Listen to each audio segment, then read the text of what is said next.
ఈరోజు దివాళీ కదా, మా డాడీ ఏం కొన్నారు చూడండి, క్రాకర్స్. ఎన్ని కొన్నారు?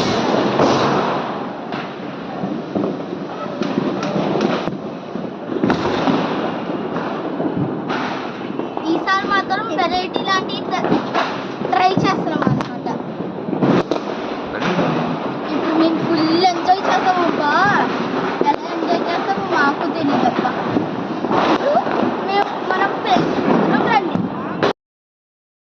సేఫ్టీ రూల్స్ అయితే మనము ముందు మాస్క్ వేసుకోవాలి. నెక్స్ట్ అయితే కాంట్రాక్ట్ వేసుకోవాలి. ఆ తర్వాత షూస్ వేసుకోవాలి. ఆ తర్వాత ప్యాంట్ వేసుకోవాలి. అదనమాట సేఫ్టీ రూల్స్. అయితే మేము ఇప్పుడు ఫుల్ ఎంజాయ్ అవ్వా. చెప్పండి చెప్పండి చెప్పండి చెప్పండి